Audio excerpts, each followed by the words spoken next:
Now the Buddha continued, Ananda, in this situation, the good person experiences a brilliant light. After he realized where all this helplessness come from and the unclear, the untrue clarity, where does it come from? Then he can see a brilliant light. As a result of the excessive internal pressure in his mind, he is suddenly overwhelmed with such boundless sadness that he looks upon even mosquitoes and gadflies as newborn children. He is filled with pity and unconsciously bursts into tears. As some of you just cry and don't know why. Cry a lot, don't know why. After meditation or sometime during meditation, you just shed tears. It's because your mind, your inside, feeling so sorry for all beings at that time. Okay? So you're getting in some of the compassionate state, in contradictory to the Maya, who has none. He shut it off, he cut it off, so that he can do his job. Now, we always talk about, it's another example for you. Remember, a Buddha has always a person, pestering him around all his lives, yeah? Even when he became Buddha already. He always make trouble for Buddha, even want to kill him. He cannot kill, but then cut one of his toe, by chance. Always make trouble for him, yes. But in some of the sutra, it is explained that Devadatta, knowingly do that, so that the Buddha always improve under all circumstances. In one of the story that after he harmed the Buddha, like he even plucked out his eyes, the Buddha's eyes, from jealousy or whatever that is, yeah? Because he wanted to be the king, and he killed his brother. Not kill, but take the eyes so that the Buddha don't know what to do anymore, cannot see, cannot go, cannot come back to the kingdom. And he came home, tell lie, say that he died. After he done that, the story comment that he, the Devadatta himself, probably inside, talking to himself, said, okay, I have done a good job. I have done my duty. Yes. And in many other stories similar like that, the Devadatta, the foremost enemy of the Buddha, has always feel happy when he's done something wrong to the Buddha, because he say he's fulfilling his duty well. He feel proud of it. Because after that, the Buddha either clean all the residue karma or become more compassionate due to that situation. Instead of feeling hatred for his brother, he feels sorry for him because the brother too ignorant. For example, like that. Then, even though he lost his two eyes, physical eyes, but he doesn't lose his soul. He did not lose his compassion. So, Maya, although we blame him for everything, but we also have to thank him. Yeah. Because if he doesn't make everything so miserable, painful, then when you go out, you don't see the pain. You don't awaken to the ephemeral. You don't feel awakened to ephemeral life, okay? Or you don't awaken your compassionate and your love. You feel the person cold, hungry, shivering on the street. Don't you feel sorry? You feel compassionate, yeah? And you try, maybe you have some clothes, you give it to him. Or you go back to your home, bring him some food. See, good for you, no? If the Maya take care of everybody, here is the heaven already. What need of me to sit here? What need of you to go out do some charity work? Okay? So even whether or not he's bad or he's good, he is good for you. It is us who has to be good. No need to worry about the Maya. If we are bad, we should worry. The Maya is bad, we should not. Even if we cannot control him, but we should not worry about him. Worry about if we are bad or not. Got that? Okay. So, thank you. No.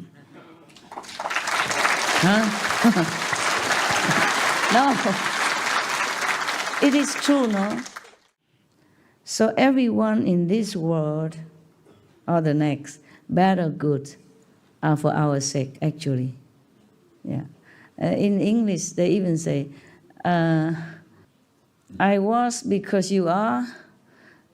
I am because you will be. Something like that, okay? Maybe that's a wise word. Somebody glean this wisdom and tell us in such a short term.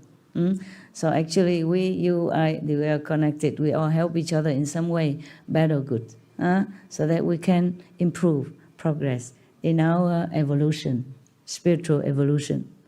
So look upon all with that kind of attitude. Okay? Right.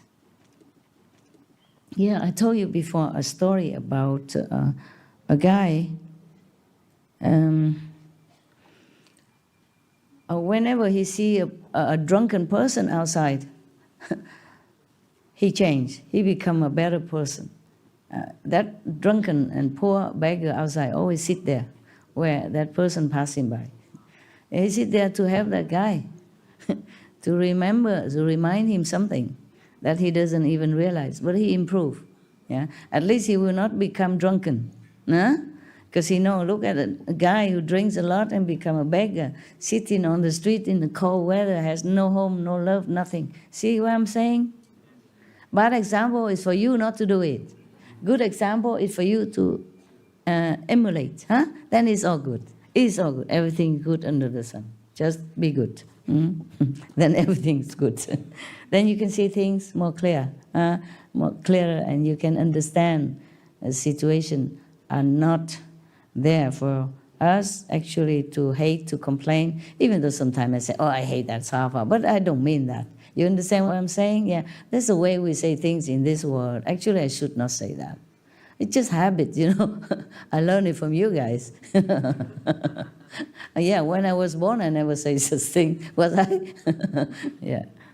And then we grow up and everybody say this, say that, and then it's become ingrained in us, and then we say the same thing. But try from now on, say things positively, use positive word, instead to say, oh, I feel so sick, to say I'm unwell, or I'm not well, okay? Yes. Or I will be better, I will get better. Okay, we continue, So that person crying in meditation or during meditation or after meditation. Many of you have that, I know that, yes. So, don't ask me, okay? Maybe this is one of the demons that make you cry. So this is called overexertion in suppressing the mind in the course of cultivation. You suppress the mind too much, he bursts into tears. He couldn't bear it. He make all illusion for you.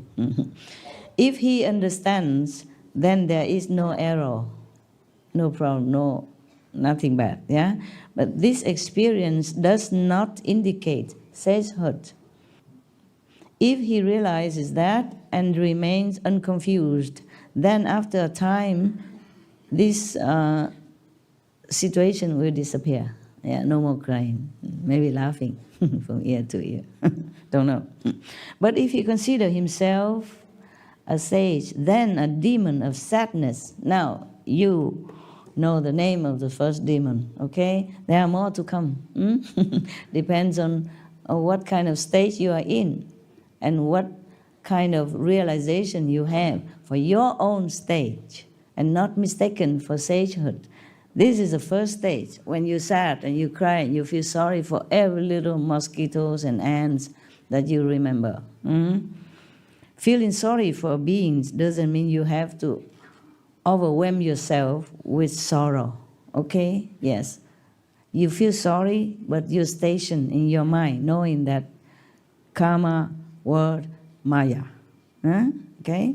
Not overwhelm yourself until you're depressed, so depressed that you want to, take your life or whatever. That is no. If you feel sad and feel too sorry for all beings, overwhelmingly sadness, no, okay? You can be sad, but don't fall, okay? Don't feel like this is the end of everything. So it's better he control himself and knowing his state of evolution, spiritual evolution. Then the demon of sadness will not come. I'm explaining here now, okay? Otherwise, the Buddha say the demon of sadness will enter his mind. Then, as soon as he sees someone, he will feel sad and cry uncontrollably. If he see any beings, he will sad. Because he will see only sorrow in that person. He will remember, he will see when that person is sad or his state of mind is sad, his whole life is sad anyway. You know, the human life is so sad. So he see anybody, he just cry, cry, cry. Out of pity, yeah. Lacking proper samadhi, he will certainly fall. Be careful. Anytime you think your mind changed for the worse or improper, you call the master to help, okay? Call the gods, just call the gods, okay? Call the protectors. Do not listen to your state of emotion or false thinking. Further, Anand, in this state of samadhi, the good person sees the disintegration of the form skandha and understands the feeling skandha. At that time, he has a sublime vision and is overwhelmed with gratitude. This is another state, okay? In this situation, he suddenly evinces tremendous courage. He probably has courage, a lot of courage now. Suddenly, the courage surges in him. His mind is bold and keen. He resolves to equal all Buddhas and says he can transcend 3 asamkhayas of aeons in a single thought. This is another state of overconfidence. Yeah, he can transcend 3 asamkhayas of aeon, meaning, oh God, you cannot even understand how much, how long. He can transcend them in just a thought, single thought. Too overconfident, courageous, too over high esteem of himself, self-esteem. This is called being too anxious to excel in cultivation. If he understands, then there is no error. This experience does not indicate sagehood. If he realizes that and remains unconfused, then after a time it will disappear. So not to worry, okay? It's just passing by. But if he considers himself a sage, then a demon of insanity will enter his mind. This is worse than the sadness demon. As soon as he sees someone, he will boast about himself. He will become extraordinarily haughty to the point that he recognizes no Buddha above him and no people below him. Lacking proper samadhi, he will certainly fall. Oh, so be careful, huh? The more I read, the more I think, if you don't have a Buddha with you, you fall anytime. You see all the 10 directions, just like in the palm of your hand, and you're so clear, you have power and eloquence, everything. Still you go nowhere. And above that already, still worry about the demons who come and make trouble for you. That is, I'm telling you, because we should not have ambitious feeling, yeah? Not to want to be a Buddha so that you come out and boast to people. If you ever want to be a Buddha, it's just because your compassion. Because you see all beings suffer so much, and you wish that you could have some power so you can help somehow. That is the only reason that you want to be Buddha. Not so that you go out and lecture or have a lot of disciples or worship you, making you a lot of offering, build houses for you, etc., etc. You know, become famous, become like a big shot, being worshipped, being believed in, just for the sake of being big. Then it's wrong, then it's wrong. Then it is your fault that you deserve any demons that come to you, any at all, or all of them. Don't ever want any fame in this world. What for? How long it lasts you? To be famous, I told you already, it's a nuisance. Yeah? People will be envious with you. They try to make trouble for you, harm you. You always, almost like you have to always run for your life. Truly like that. Especially if you're not in political arena, you don't have bodyguards, you don't have nothing. It's not a position to desire, okay? To have, to be envy. Never. Cast it all out of your mind. Just meditate to improve yourself and cast out whatever undesirable traces you think no good for your practice. Pray always for protection and help so that your ego will not harm you in any way, so that your compassion will grow and grow and grow, so that wherever you go, your spiritual blessing and power will influence people for the better, will help them in any way, in some way, with or without your knowledge. Okay? If you're good, people will be blessed. Just like sandalwood tree, it will just give fragrance. A rose will give you beautiful, kind of fresh fragrance and make you feel good. Okay? The rose don't boast of her fragrance or achievement. The sun doesn't keep claiming his benefit to the world. He just does. Okay? Yeah. Same, we spiritual practitioners must have only one goal in mind, that's benefit others. As small way, big way, whatever way we can. Yeah? Better we don't even know it. So our ego don't make a nose become higher. Okay? Yeah, when I not yet learned Kuan Yin method, I met some Buddhist monks. And they let me some sutra and all that. And one day they say, okay, you like a ceremony, you want to be their underling, the protectee. Yeah. Then you make a ceremony. You buy fruit, incense to offer to the Buddhas. Yeah, and resolve that you want to be a Buddhist, a good Buddhist. Yeah, like that. And then they saw that I'm very sincere.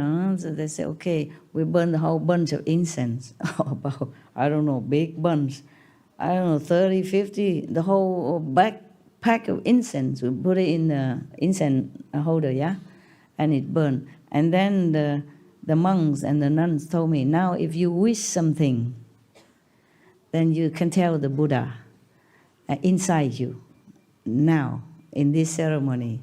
With us witness, but you don't tell us. You just wish inside your heart only. And if the incense or curl up, or some curl up, then your wish will come true. Yeah.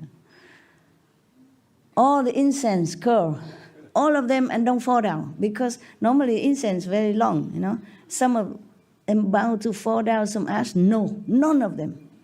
And my teacher monks were so all wide eyes. My God, what is she wishing? Yeah. And I told you already what I wish. I wish I can help the worst kind of suffering being, the worst suffering person or being, without me even knowing it. I don't want to know about it. That's what I wish. And I was only 20-something. I had not practiced Kuan Yin method yet. So if you practice many lifetimes, you will not forget your goal. You come back again, you do the same again. You understand? You would just want to help others. At that time, many, many years, I never told anybody, but I thought now I can tell you. Maybe a good example, okay? This is all we should wish for, really, okay? Yes.